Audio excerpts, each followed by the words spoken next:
पुण्यातील कसबा पेठ परिसरात एक विजेचा खांब कोसळून एक शाळकरी मुलगी जखमी झालेली आहे आणि आपण पाहू शकतो हा विजेचा खांब हटवण्याचं काम पालिका प्रशासनाकडून सुरू आहे। याच कसबा पेठ परिसरामध्ये ड्रेनेजचं काम सुरू असताना हा विजेचा खांब कोसळलेला आहे आणि या परिसरातून जात असताना एक शाळकरी विद्यार्थिनी जात असताना तिच्या डोक्यात हा खांब कोसळला। ती गंभीर अशी जखमी झालेली आहे। त्या मुलीला आता जवळच्या रुग्णालयात दाखल देखील करण्यात आलेला आहे।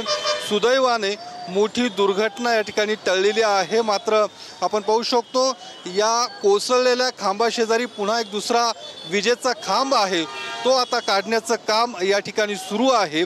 पालिका प्रशासनाच्या माध्यमातून JCBच्या माध्यमातून हा खांब आता हटवण्याचं काम या ठिकाणी सुरू आहे।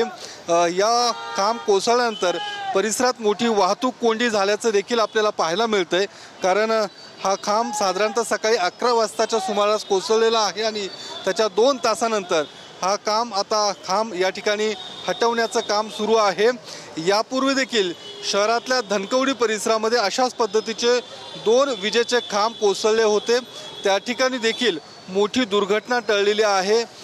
रिक्षावरती तो खांब कोसळला होता, मात्र सुदैवानं कुणीही त्या घटनेमध्ये जखमी झालं नव्हतं। मात्र या घटनेमध्ये हा खांब कोसळून एक विद्यार्थिनी जखमी झालेली आहे आणि आपण पाहू शकतो आता प्रशासनाच्या माध्यमातून हा खांब हटवला जातो। अशा पद्धतीने शहरात अनेक ठिकाणी धोकेदायक खांब आहेत। या खांबांना हटवण्याचं काम प्रशासनाकडून करण्याची मागणी देखील आता पुणेकर नागरिकांकडून केली जात आहे, कारण पावसाळ्याचे दिवस आहेत, त्यामुळे अनेक ठिकाणी अशा दुर्घटना घडताना पाहायला मिळतात। त्यामुळे प्रशासनाने वेळीच या सगळ्या घटनांची दखल घेण्याची गरज निर्माण झालेली आहे। कॅमेरामन विशाल सहम योगेश बोरसे, TV9 मराठी, पुणे।